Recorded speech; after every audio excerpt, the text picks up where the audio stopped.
how can we have a very successful marriage? How can we have a very successful marriage? You see, this topic, the message that I'm going to give to you is actually applicable to everyone. Okay, so before you tune out because you're not married, before you walk out because you feel that this is not applicable to you, but I tell you, I'm confident that after this message, you will see that the principles that I'm going to share with you is actually applicable in in the different parts or different areas of our life. So, there's no doubt that marriage is very complicated. Who would not agree that is something that is, I would say, there are two individuals with different background, with different upbringing, with different culture, perhaps, and they're going to get together in one roof. So there's always miscommunication, arguments are bound to happen. So there's no denying that marriage is complicated. Now you can ask any married couple here, and they would surely agree. But the problem is that so many couples today are going on with their married life without actually looking into the manual. It's like having a complicated piece of furniture that is just it came with all the parts, with all the parts, and you only see the complete picture, and you try to assemble it without looking at the instruction manual. And when you think that you finally figure it out, you suddenly discovered that you are missing a step, and this is not the furniture that I'm looking for. This is not the furniture I'm envisioning. So a lot of couples are like that. They don't look at the instruction manual, and sometimes it's too late. It's already too late for them to discover the timeless advice, the timeless principles that you could see in the Bible. And they already suffered sometimes permanent consequences that could never be fixed easily. So that's why in this afternoon, brethren, I would like us to go into the Bible and look into this topic, marriage. How can we have successful marriage? So what does the Bible say about this, brethren? Because a lot of people are looking for answers. But the problem is, they are looking at the wrong places. That's why, brethren, in this message, I'm going to share with you 3 biblical keys to a successful marriage. And then after that, I'm going to share with you the most common lies and misconceptions about marriage that this world teaches us. Alright? Actually, when I was preparing this message, I realized that this is a very huge topic.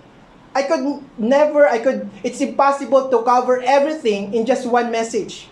Actually, this is originally 7 biblical keys, but I realized that even the first, especially the 2 and the second and third keys, the principles, are very broad. It's very complicated. It needs to be expounded even more.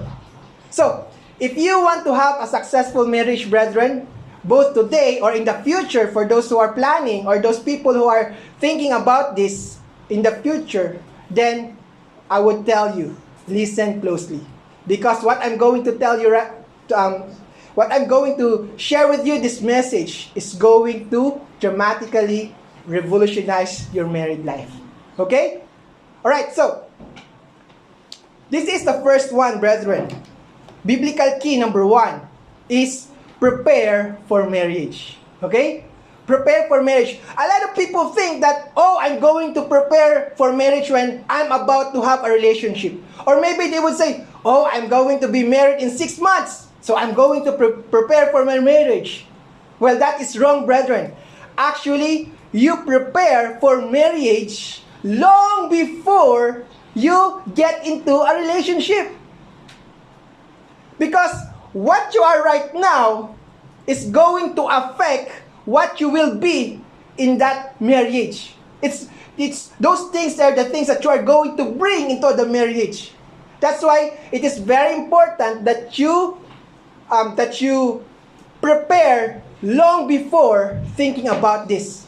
All right? So, especially for the young ones, the teens or the young adults or those who are singles, this is something that you should listen closely, okay? Kasi yung mga married, you cannot go back in the past. You just kaya nga sabi lang, 'di ba? Hindsight is 2020. You can just look back, oh, okay, sada pala yun ang ginawa ko. Pero this is something that we could still teach to other people, even if you're married already or you're young. So, being prepared for marriage. Let's go to Proverbs 24 verse 27, brethren.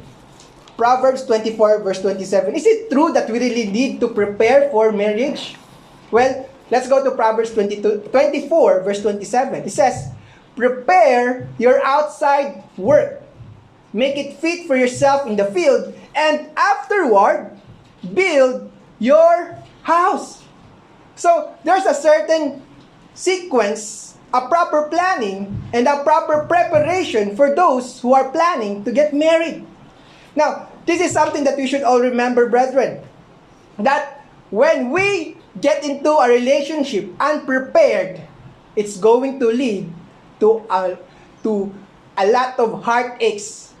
And most cases, brethren, those are unnecessary. Hindi mo na dapat dinaanan yun eh. Kung if you just put more emphasis on the first step, which is to prepare for marriage. So, very important, brethren. How do you prepare for marriage? How do you prepare before you get into a relationship? There are 5 areas I would like to share with you how you can prepare for marriage. Okay? Number 1 is that you need to be physically ready. You need to be physically ready. Okay? Hindi yung, di ba? If you're going to look at the outside world right now, 12 years old, 13 years old, already in a boyfriend-girlfriend relationship, that's really, I would say that's really foolishness. Your body is not yet fully developed to prepare for something like that. Okay? And what's more, for us is that we need to be physically prepared, like we need to keep our bodies strong and healthy. That's why I really appreciate our message last week about preparing yourself, making yourself healthy by having enough rest. And what else? You need to eat the right food, and you need enough exercise. When you prepare yourself to be physically fit, you could live longer, hopefully, you could live longer to enjoy further your married life. Diba?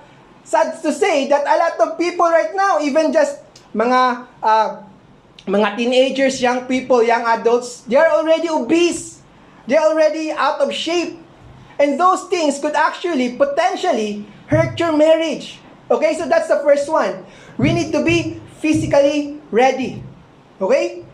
Number 2, be mentally ready. This means that you understand what you're getting into. You understand what it means to be married. You understand what it means to make marriage work.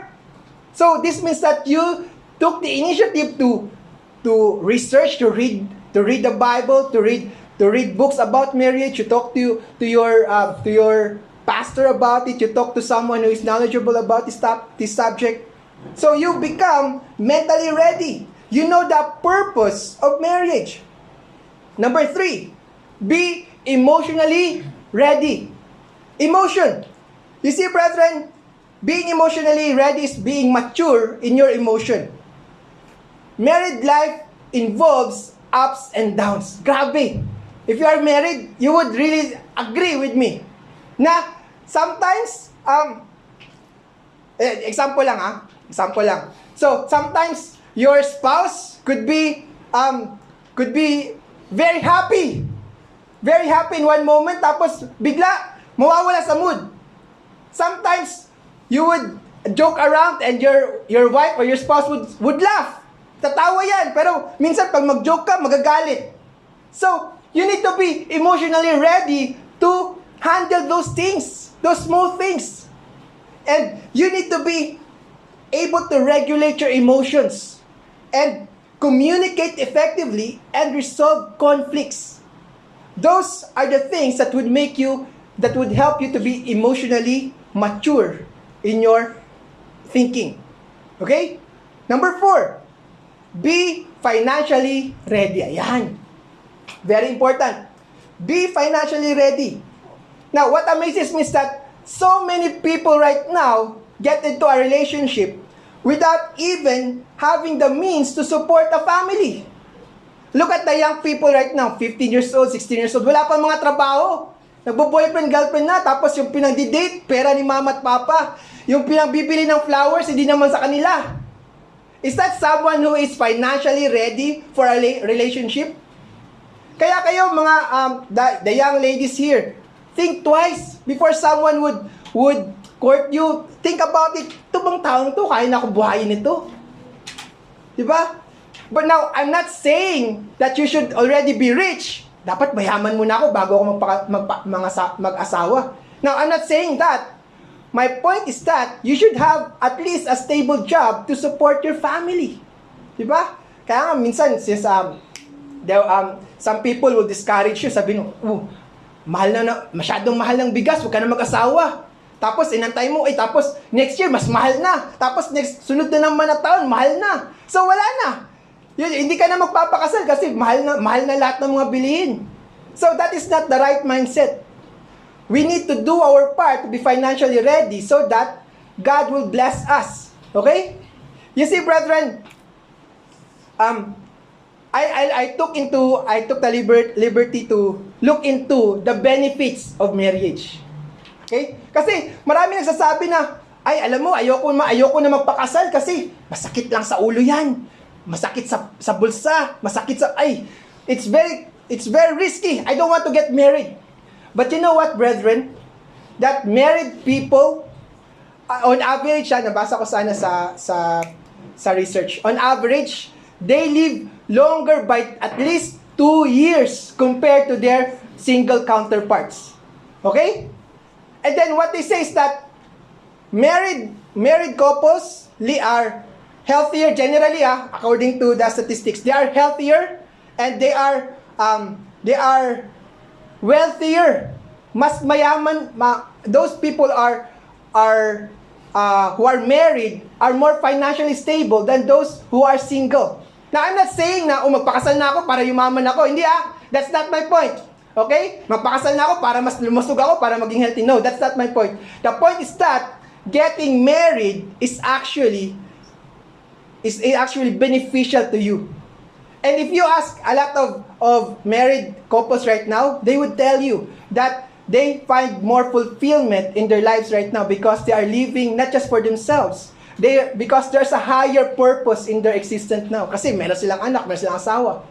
So that's what I'm telling you, that yes, it is risky, but it's worth it having that kind of benefit in marriage. Okay, so number 5, this is the most important. You can be physically ready, you can be mentally ready ka na emotionally, financially, but if you don't have this number 5, you are still not ready for relationship. What is this? Be spiritually ready. Okay? This is very important because a lot of people right now jump into a relationship without first being spiritually ready. You see, spiritually ready means that you have already committed yourself to God before committing to a person. Diba? How can you commit to a person kung hindi mo man lang kaya mag-commit sa Panginoon? So this is the very important foundation, being spiritually ready. Okay? Now, this is very important. Even if you are physically, mentally, emotionally, financially, spiritually ready, you cannot prepare 100% for all the challenges that would happen during marriage. Maraming problema sa marriage that you don't even realize that it existed. There's a lot of problems in our married life that we don't even imagine before na mangyayari sa amin. You cannot 100% 100% prepare for them, but there are these things could help you. You can proactively prepare so that you could better be equipped in handling those situations in the future. Okay? So that is number one.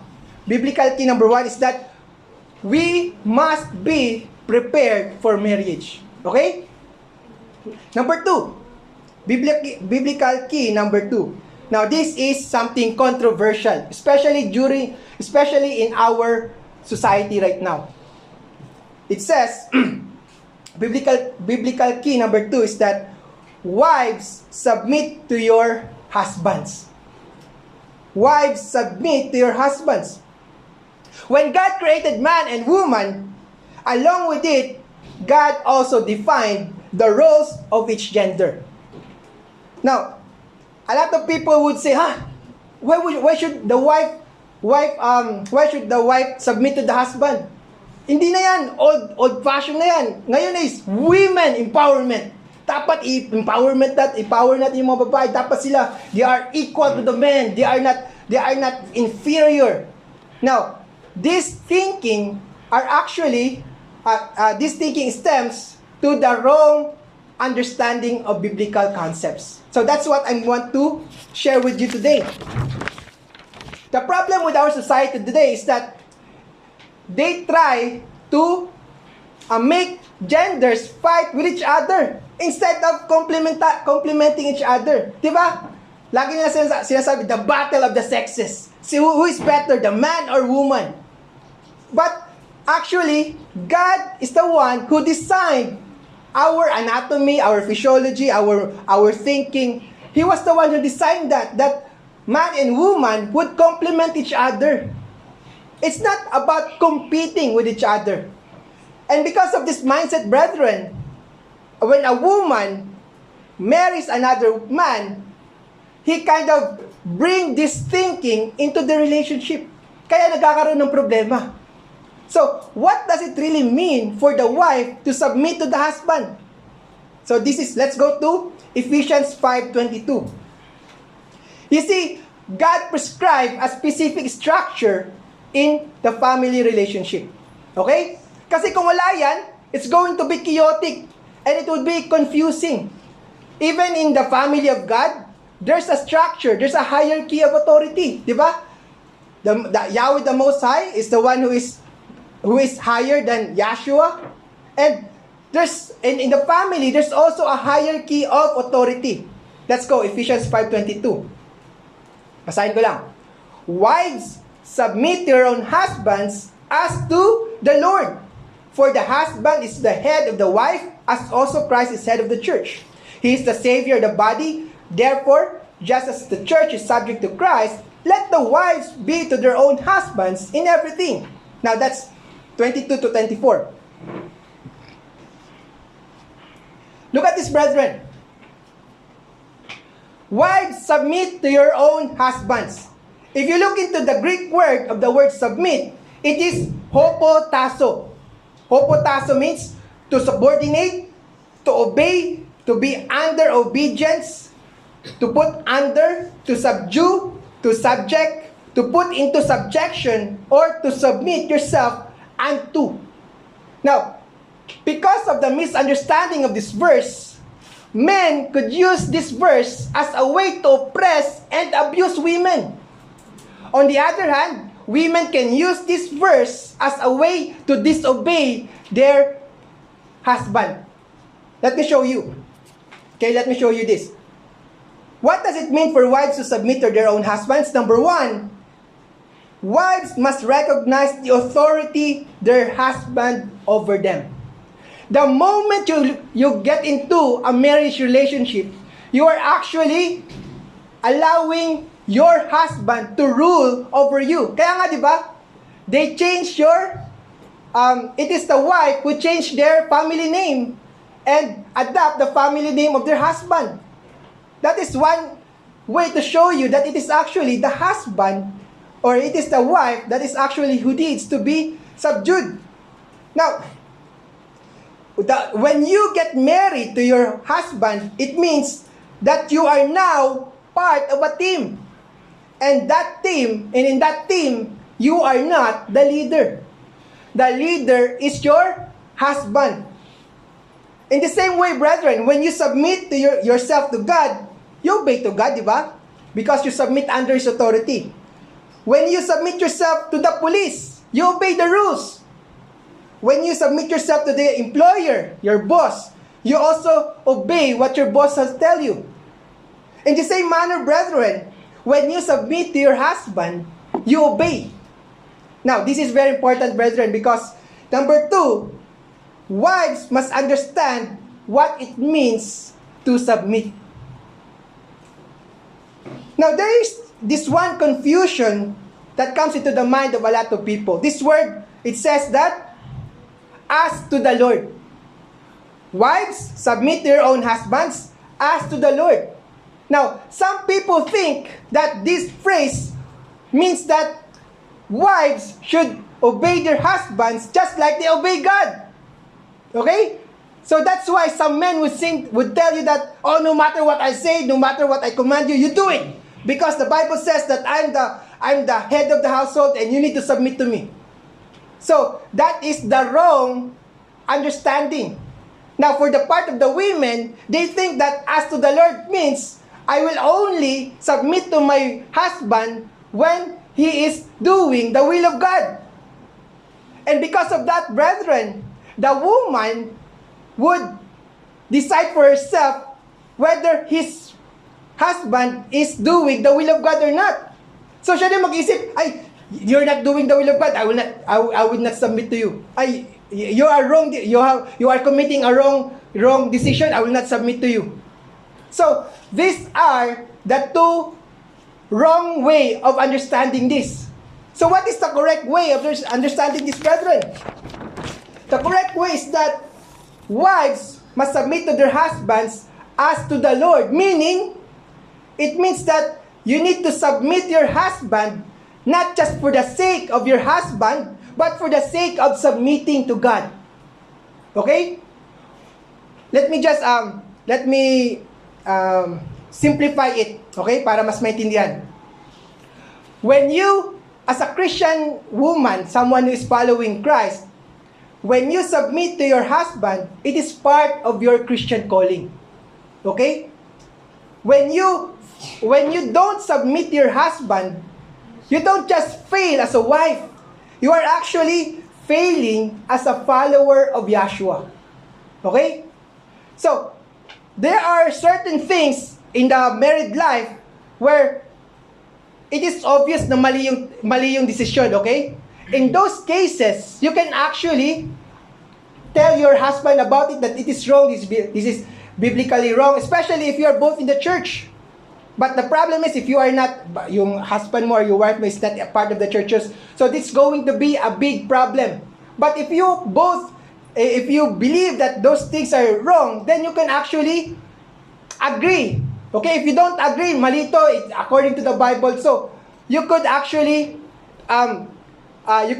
respectfully tell your husband that I will not follow you because it contradicts directly to the Word of God. For example, your husband tells you that, oh, kumain ka ng baboy, yan lang yung ulam natin. Diba?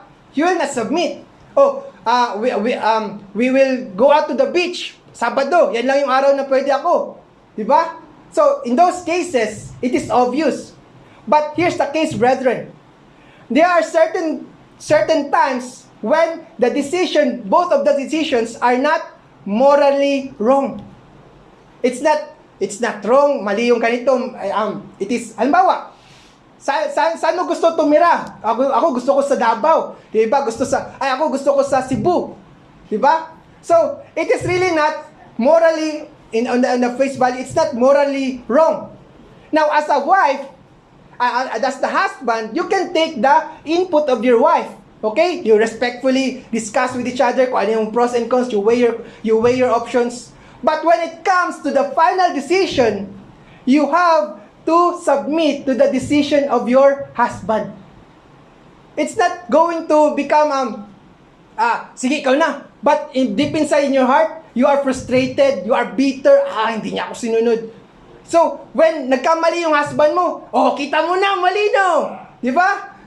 Sometimes the wife sometimes just wait for their husbands to commit mistake and rub it to their face. Oh, mali. Sabi ko sa'yo, mali yan eh.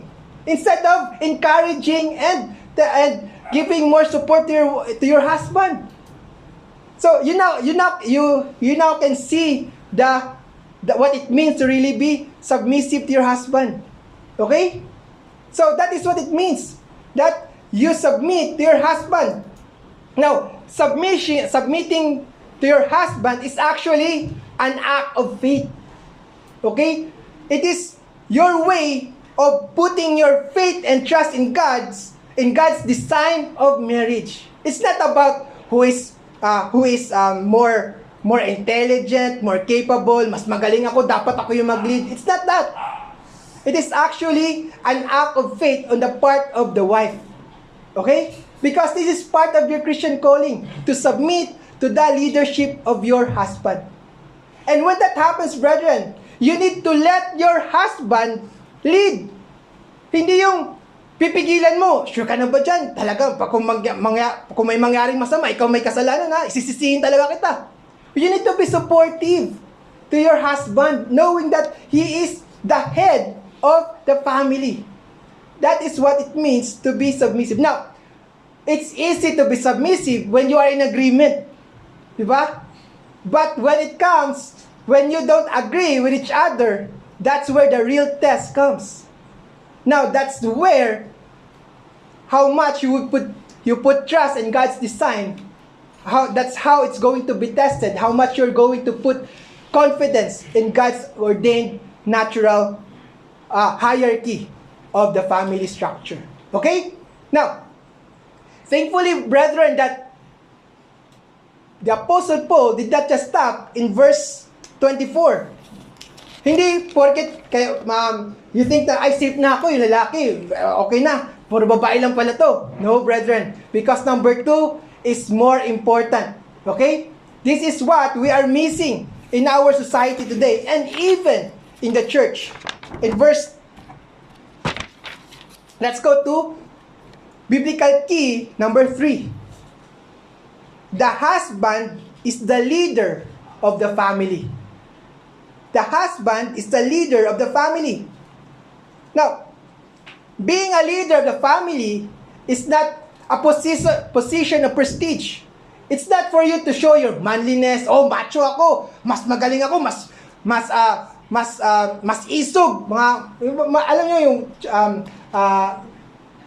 matapang. They're kind of thinking that, oh, I'm the man of the house. Ako ganito, ganyan. No, actually, you are put there by God for a purpose, for a reason, that you are going to lead your family. Now, this is very important, brethren, because if you are in that position of leadership, there's a greater accountability on your part. There's a greater responsibility on your part compared to your wife. Okay? So that's why it's very important for us to take our God-given roles. Now, during our leadership meeting, our pastor mentioned something that really struck me. Talagang napaisip ako, totoo yun ah. He mentioned that even in our church congregation, there are a lot of young people who doesn't have a father figure. Sige nga, mag-isip kayo ng mga young people ngayon. Think about sino yung parents nila. Sino yung papa nila. Some parents, some father are not part of the church. Some father left their family. Some fathers are already dead. Some fathers are nandyan nga pero hindi naman ginagampanan ng kanilang role. So we could see here, there's a huge problem. Akala natin, inisip natin, that's a problem outside the church. No. Kahit dito sa atin, think about the young people in the church. Karamihan sa kanila walang tatay. Karamihan sa kanila walang father figure. Because the ideal model of the family has been broken. Hindi na nasusunod. We are not following the God-ordained design for family. So the question is, the father, the husband, they are the leader. the question is, are you really leading your family? Or is it the way, it's the reverse? Yung asawa mo, the wife is the one who's leading the family. Could it be true in your case, brethren? Let's go to Ephesians 5:20-24, brethren. Let's go there. Ephesians 5:20-24. It says, wives, submit your husband to your own husbands as to the Lord. Verse 23. For the husband is the head of the wife, as also Christ is head of the church, and he is the Savior of the body. Therefore, just as the church is subject to Christ, so let the wives be to their own husbands in everything. Yeah? Can you just imagine a person with two heads? Can you imagine me I have 3 heads or 2 heads? Di ba walang ganon? Siguro may mga kambal na ganyan, mga conjoined twins, pero usually, there's only one head. Isa lang ulo ng tao. If you have 2 heads in one body, you're going to have a chaotic and confusing life. Kasi gusto ng isa ganito, gusto ng ganyan isa. That's why God is telling us that in the family, there's one head. And that head is the husband. Just like Christ as the head of the church.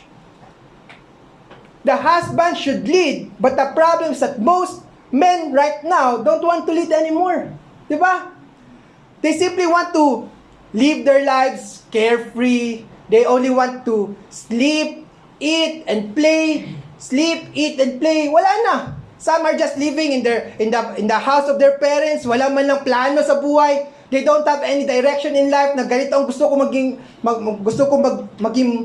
this is what I want in my life. Wala. There's no direction. We are missing responsible men. And I hope that the men here in our congregation are not like that. We are men of direction. We have purpose. We are not the same people outside. That's why we should take the lead in our family. We should take the lead in our congregation. So, that's not how men should be, brethren. Let us start leading. And let's start by leading yourself into being an improved version of yourself. So, what does it mean? Tawag ito? For you to establish your leadership as a man, there's one thing that you need to do.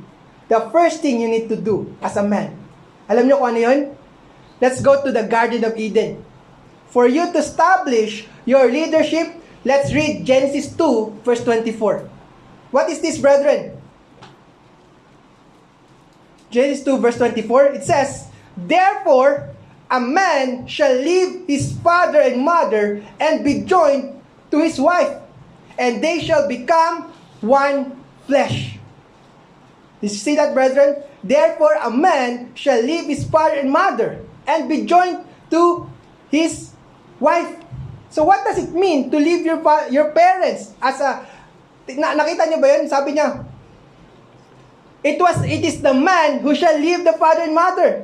It is specifically addressing the men. Therefore, a man shall leave his father and mother and be joined to his wife.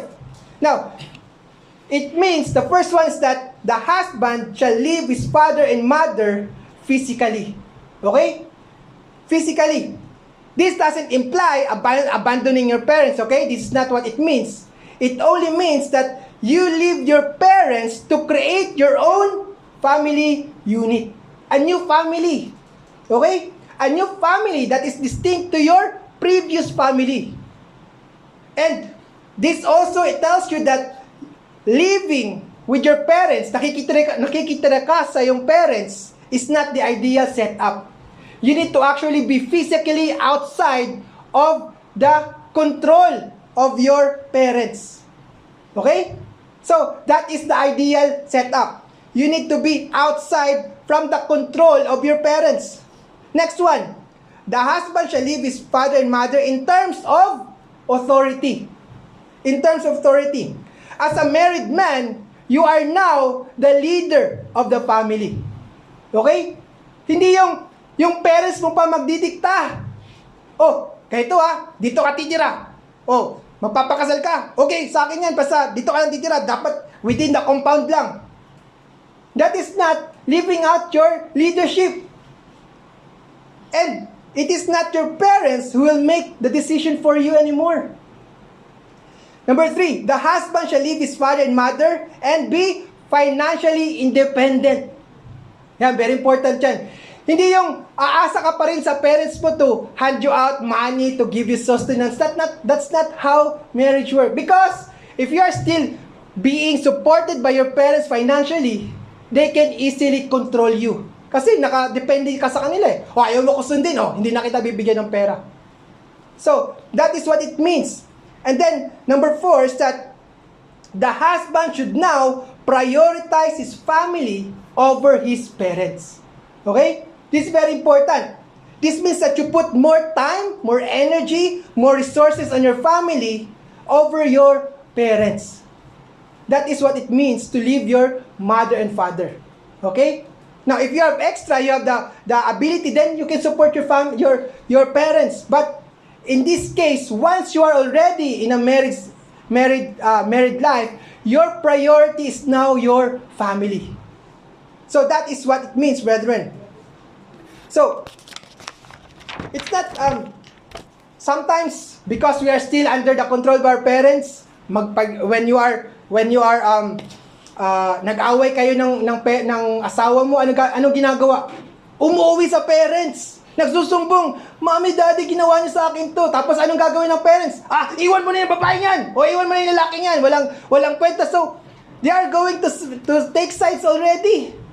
And because of that, brethren, it creates a friction between you both. Kaya nga, maraming nasisira na pamilya. Because they are forgetting the God-ordained structure of the family. So, that's just one example of what will happen if you still live under the leadership of your parents. Now, what does it mean for husband to lead their family? Alam na natin, di ba? The husband, the man should lead. But the question now is, how? Paano? How can the husbands lead their family? Because being a leader does not happen automatically. It takes a massive amount of effort in the part of men. Because if you are going to be passive, go with the flow, sooner or later you will find the woman overpowering you because of your weak leadership. Okay? So, how can you lead as a husband? I have 3 here. Number 1 is that lead by serving God. Lead by serving God. How can the husband lead? Lead by serving God. Let's go to Joshua 24 verse 15. Joshua 24 verse 15 says, "And if it seems evil to you to serve Yahweh, choose for yourselves this day whom you will serve, whether the gods which your fathers served that were on the other side of the river, or the gods of the Amorites in whose land you dwell." Notice this, brethren. "But as for me," that is, as for Joshua, the head of the family, "as for me and my house, we will serve Yahweh." Did you see that, brethren? That is leading by serving God. You should be the one who is leading the service to Yahweh. Hindi yung nauuna pa yung babae. Sabi, mas active pa yung wife mo, mas active pa sa pag-serve sa church, sa pag-serve sa brethren. That's not how it works, brethren. You should be the one who is leading the worship, who is leading the prayer, who is leading the family into serving God. Ngayon, nababaliktad na. Mas active pa yung babae kaysa sa lalaki. Mas madalas pa mag-compromise yung lalaki kaysa sa babae. Is that what it means to lead as Christian men, brethren? Is that how we do it, brethren? I hope not. Because we are called to lead. And when you don't take that role, brethren, you are actually destroying the foundation of your family. Okay? So that is what it means to lead by serving God. Number 2 is that lead by example. Ito very, very important. Lead by example. Let's read 1 Peter 5 verse 1 to 3. 1 Peter 5 verse 1 to 3. "The elders who are among you I exhort, I who am a fellow elder and a witness of sufferings of Christ, and also a partaker of the glory that will be revealed. Shepherd the flock of God which is among you, serving as overseers, not by compulsion, but willingly, not for dishonest gain, but eagerly. Now, very important, verse 3. Nor as being lords over those entrusted to you, but being examples to the flock. Being a good example. Now, this is talking about elders, but the principles here could also be applied in the family setup. The men could effectively lead by example. Okay? When you're, by your example, ano ba nakikita ng asawa mo sa'yo? Ano ba nakikita ng mga anak mo sa example mo? How about the other people around you? What kind of example are you showing them? Okay? If you are talking about love, respect, and yet you don't love and respect your wife, is that a good example? If you talk about being courteous, being polite, and yet you don't even say thank you to your wife for cooking a very delicious meal, diba? Tapos tuturuan mo yung mga anak mo, oh, mag-thank you kay mama, ha? Tapos ikaw, hindi ka ba na makapag-thank you? Those simple things are actually the examples you are giving to your children. So that is why it is very important for us to lead by example. Okay? Because whether you like it or not, whether you show bad or good example, you will still serve as an example to those people around you. Okay? So that is number 2. Lead by example. What else? I believe this is one of the most important. How can you lead? Lead with love. Pagmamahal. Lead with love. Let's go back to Ephesians 5:25-29, brethren. It says here, husbands, love your wives. How should you love your wife, brethren? Just as Christ also loved the church and gave himself for her. Diba? Diba? We have a song like the song by Bee Gees, How Deep Is Your Love? This is the answer. This is how deep your love is. Your love should be as deep as how Yeshua loved the church. And how did Yeshua love the church? He died for the church. Now, can you honestly tell yourself that you are willing to die for your family? That you are willing to die for your wife, for your children? Diba? Now, it doesn't mean that your responsibility is just by dying for your kids or for family, but actually this type of love is the selfless and the sacrificial type of love. You see, in the Greek, there are 4 types of love. There are 4 words that is translated as love in English. The first one is, ano yung alam yung una? Mamaya na yan kasi yun yung pinakalas. Wag mo na agape. Eros. That is the romantic love. Now, ang sunod is storge, which is the family love. Ano yung letter P? Philia. That is the brotherly love. And do you know what is the Greek word used here?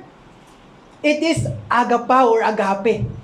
Husbands, agape or agapao your wives. It means that this is the same word used to describe the love of God. So, this kind of love, when the Bible tells us that husband, love your wife, it is not based on just feeling. It is not simply a love for your family, a love for your partner, a love for your brother. No, this is the type of love emanating from God. So this is not just based on your feelings, but it is based on your decision to love your wife. When a man says that, oh, I fell out of love with my wife, he's actually saying that I decide not to love my wife anymore. Ganun yun.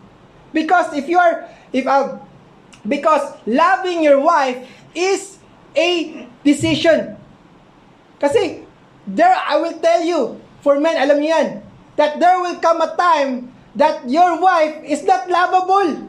Diba? Ay, yan. Minsan parang nanggigigil ka sa galit. Kasi she's getting into your nerve. But in those moments, brethren, the Bible tells us that you still choose to love your wife. Mahalin mo pa rin kahit galit ka. Kahit the wife is not loving you back, she's not giving you your needs, she's not meeting your wants. Mahalin mo pa rin because that is what the Bible tells you, to love your wife.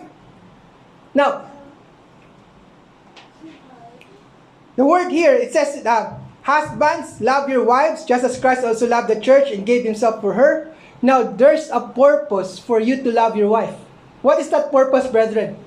What is that purpose? It says, that he might sanctify and cleanse her with the washing of water by the word, that he might present her to himself a glorious church, not having spot or wrinkle or any such thing, but she should be holy and without blemish.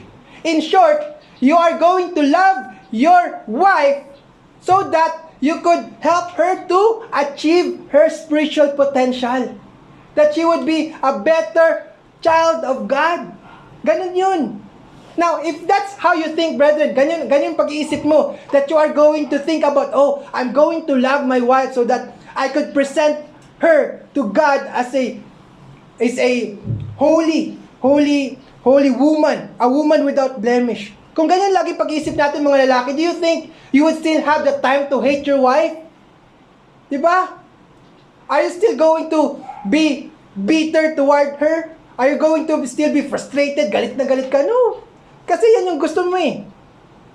Each time you wake up in the morning, you need to ask yourself, how can I love my wife better? Paano ko kaya mas mamahalin yung asawa ko ngayong araw na to? Diba? That is what it really means to love your wife. It is putting the happiness of your wife over you. It is putting her welfare over your own welfare. It doesn't mean, ikaw lang masaya, ikaw lang naman masaya dun eh. So, ikaw lang, ayoko na. Hindi ganun. Okay? So, that is what it means to love your wife. And what else, brethren? In verse 28 of Ephesians 5, sabi doon, ano sabi? We read, so husbands ought to love their own wives as their own bodies. Look at this, brethren. Very important. A lot of husbands don't realize this very important biblical truth. He who loves his wife loves himself. Nagets niyo yun? Kasi, sabi niya, kung mahal mo asawa mo, mahal mo sarili mo. But our world got it all wrong. Diba? If you want to be happy, put yourself first. If you want to be satisfied, put yourself first. And yet the Bible's model of the ideal family is that a husband will love his wife so that in the process, he's also loving himself. How could that be possible, brethren? Totoo ba yun? Na pag minahal ko asawa ko, mahal ko ng sarili ko. How could that be possible? Well, the first thing is that we should remember that you and your spouse have become one. Kung masaya yung asawa mo, masaya ka na rin. If it is going to benefit your spouse, it should also benefit you. And you know what, brethren, let me just give you a concrete example of how this works, okay? For example, men naturally have this need to have sexual relationship. Diba? Now, women should not despise that sex drive of a man because that's how God designed men. We don't choose this. Hindi ko naman sinabi na gusto ko magkaroon ako napakalakas na sex drive. That's not something that I prayed for. This is how God designed me biologically. Okay? So, this is something that is designed by God. This is not something that I choose. And yet, so many women think that their husband is acting like a pig. All he thinks about is sex. Yun lang naisip niya. But this is actually this is actually, the sex drive is actually a man's way of pursuing a more intimate bond with his spouse. Alam niyo yun? Just think about it. If a husband doesn't have the sex drive, it's so easy for her to forsake his wife because wala naman siyang, he can live by his own. Kayang-kaya naman niya mabuhay mag-isa. But kailangan ko pa ng babae. Now, look at this, brethren. If you are, for husband, if you are going to love your wife, actually, if you are going to love your wife, you are going to invest in her emotionally. Okay? If you're going to really love her, you know what? It's going to also benefit you in your sexual needs. You know why? Because siguro nagtataka kayo, ba't ganun yung asawa ko? Laging walang gana, laging puro next time na lang, sunod na lang, ayoko gayong gabi. Bakit? Because you have not emotionally invested to her. Kaya magtataka ka, ba't walang gana? Kasi hindi mo na pinapakita na mahal mo siya. For a woman to really give herself to you, she needs to feel love. Now, when you do that, it would also benefit you in return. Kasi you would actually make your wife more receptive to you. That is how it works. So, that's just one example, okay? That when you love your wife, you are actually loving yourself. So, in short, brethren, when you follow the biblical idea, biblical model of the family, you will have a more successful marriage. Now, I just want to give you a quick run through of the common lies and misconceptions that people hear from the outside, okay? Because a lot of times, when we follow these things, when we follow them, it's going to also ruin our relationship, thinking that they are also true. Number 1, never go to bed angry. Ayan. We know that this is from the Bible, Ephesians 4 verse 26. Never go to bed angry. Now, this is the standard. This is the goal, that we go to bed without any bitterness, without anger in our hearts. But there are certain cases that there are deeper hurts, there are bigger conflict that cannot be resolved in one day. Pero ba ang ganyan? And when you try to push it, pipilitin mo, it's going to create more conflict. Sometimes it's better to give it some time first, and then you come together once again and you talk about it. But the Bible tells us that you should not also give place to the devil. It means that the main goal is that you need to resolve the conflict as soon as possible. That is the goal. Okay? So, sometimes it's not always possible to go to bed not angry. But the goal is that you should resolve the conflict as soon as possible. So that's number 1. Number 2, your spouse should complete you. Is that correct, brethren? Is that correct that your spouse should complete you? Well, brethren, your spouse should complement you. Because when you look to your spouse to complete you, you are going to be frustrated. You know why? Because it is only God who can complete you. If you are going to base your happiness, you're going to base your satisfaction in life in your wife or your husband, you will utterly fail. Because tao lang yan. Sooner or later, that person will disappoint you. Okay? So that's number 2. Number 3, this is very popular.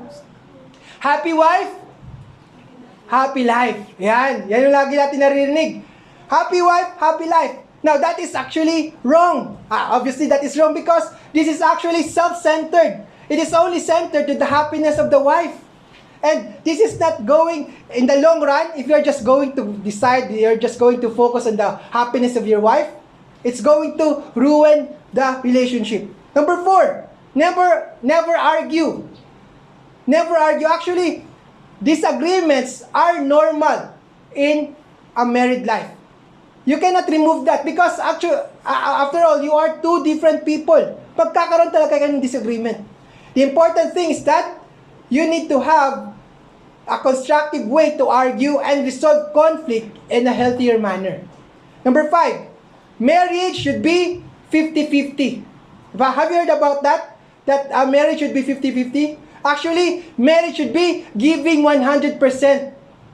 Because if you are going to 50-50, you are going to take a list. You are going to take scores. Oh, ako na naghugas ng plato ngayon, na dapat ikaw ngayon. Oh, ako nagpaligo sa mga bata, dapat dito. I've been doing this all the time and you are not doing your part. So, you are taking scores. So that is not actually correct. Number 6, having children will fix your marriage. Is that correct, brethren? Having children will fix your marriage? Actually, no.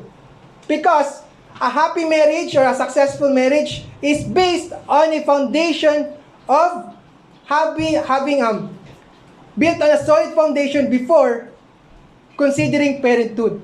You should already have a good foundation before having children. So, kung meron na kayong, if you don't have a solid foundation, kahit magkaroon pa kayo ng anak, it will really not fix the problem. And number 7, always put your children first. That's very popular in the world right now. Always put your children first. Actually, wives should put their husband first. Kaya nga, di ba, sabi doon, wives,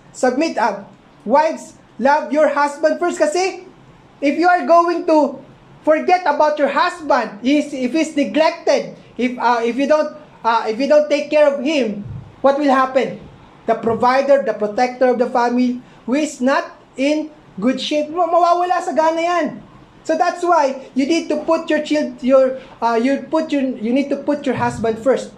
Number 8, you should always have a spark. Yan siya sabi lang, parang nawawala ng spark ng marriage ko, parang di na ako masaya. Actually, that is an unrealistic expectation of marriage. And this is brought about Hollywood. Yung mga fairy tale stories. Actually, this is not true. There will come a time that the spark will be gone. And what remains is your commitment with each other. Next, I will just skip some of this. Just ignore the problems. They'll go away on their own. Just ignore the problems, they'll go away on their own. No, this is very important. You don't actually ignore the problem. You know why? Because sooner or later, the problem will resurface. Lalabas at lalabas din yan. And you need to resolve conflict as you see it. Halimbawa, pag nasaktan ka ng asawa mo, oh, parang ayoko nung sinabi mo kanina. You want to talk about it? So, you actively resolve the problem right there and then. Kasi kung pinapatagal pa yan, you are going to feel the battle hanggang sa sasabog na lang bigla. Okay? Next, your partner should always know what you need without you having to say it. Now, this is very important, brethren, because some women believe na, ay dapat, kung mahal niya ako, dapat alam niya yung nararamdaman ko. Alam niya yung iniisip ko. Hindi dapat ganun. Well, actually, men are not mind readers. You have to tell them. And also for the men, they should also express your feelings. Hindi yung kinikim-kim nyo lang. Next. Ito, very important. Because in the outside world, they think this is correct. They said that it's okay to watch pornography to improve your sex life. That is actually counterproductive. That is actually going to destroy your sex life. And not just your sex life, but also your marital life. You should not watch pornography. Because it's like termites. Para mga anay yan, it will destroy the foundation of your family.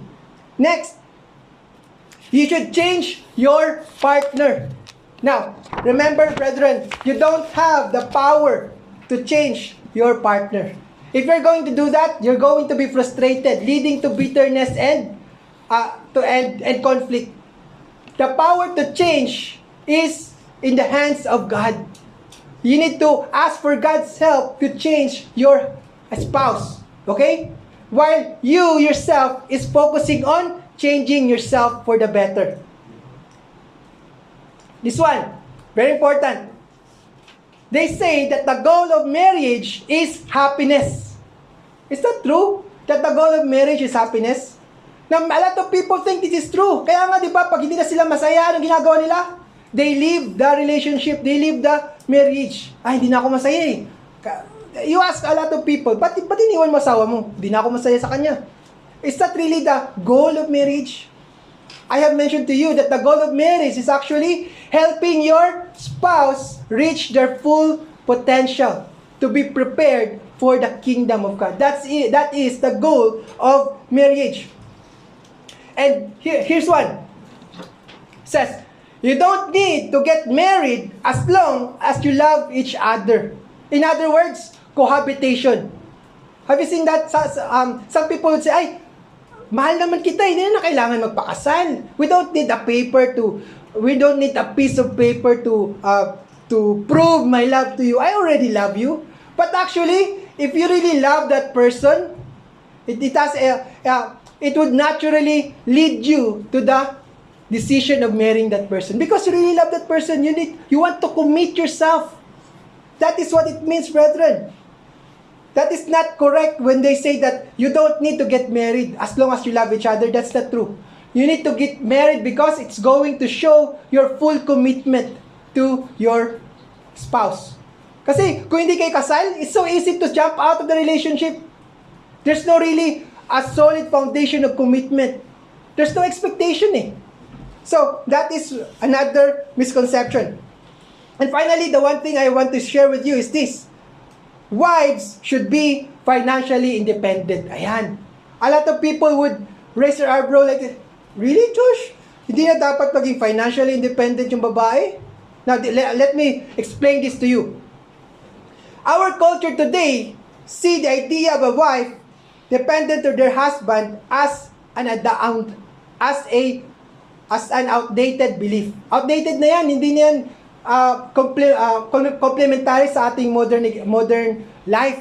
Dapat yung babae, dapat kaya niya ring tumayo sa sarili niyang paa. Dapat may trabaho siya. She would be able to support herself.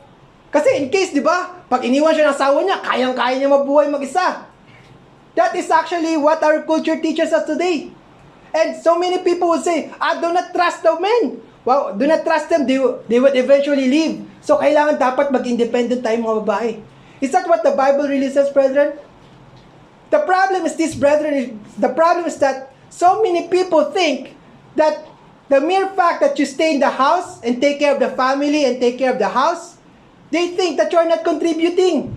Actually, you are giving more than financial contribution. You see, brethren, when you stay at home, you take care of the family, you take care of children. Iba talaga yung pagmamahal ng isang ina. Compared to those, you will just let your children to be nanny, merong mga babysitters. Iba talaga ang pag-ibig ng nanay. Have you compared that, brethren? Na kapag iniwan mo sa ibang tao yung anak mo, tapos pagbalik sa'yo, ibang tao na, parang hindi mo nakilala. But, you see, the men could focus their attention in working and earning a living so that in exchange, her wife also takes care of the family and takes care of the house. This is actually the man and woman depending on each other. And because of this dependence on each other, it creates a more healthier environment for the family to thrive. Now, I know that not everyone is in ideal setup. What I just described to you is the ideal setup based on the Bible. And there are a lot of women, a lot of perhaps men as well, that they have to live and to rear their children alone. And when those happens, brethren, we know that it's going to be extra challenging. But I'm not saying, I'm not judging, I'm not condemning those things, but this is actually the ideal setup. And when the ideal model of God's family is broken, there are a lot of consequences that could happen. Okay? So, that is what it means. That is another misconception in today's society. So, brethren, so those are the biblical keys that would help you to have a successful marriage. Number one is that you should prepare for your marriage. Number two is that wives should submit to their husband. And number three, the husbands should lead the family. Now, actually, there's just so many things to talk about in this topic. And it's really difficult to simply boil it down to just one message. But I hope, brethren, that this message has given you a place to start with, to give you an idea of how to make your marriage work. Okay? And if you have questions, you have things that you want to clarify, please feel free to get in touch with us, get in touch with the elders, to the pastor, and we would be more than happy to give you more details into this topic. So, brethren, your marriage should not simply just surviving. It should be thriving. It should be working towards a common goal that everyone would be prepared to be part of God's future kingdom. So, brethren, it is my sincerest hope that every marriage in this congregation is going to be a reflection of Yeshua's relationship with the church. Hello, friends. I need your help. If it is not too much to ask, please like, comment, and subscribe to our channel. This should only take 5 seconds of your time. But this simple gesture would help me reach more people and share the Word of God with the rest of the world. You have the power to make a difference in people's lives.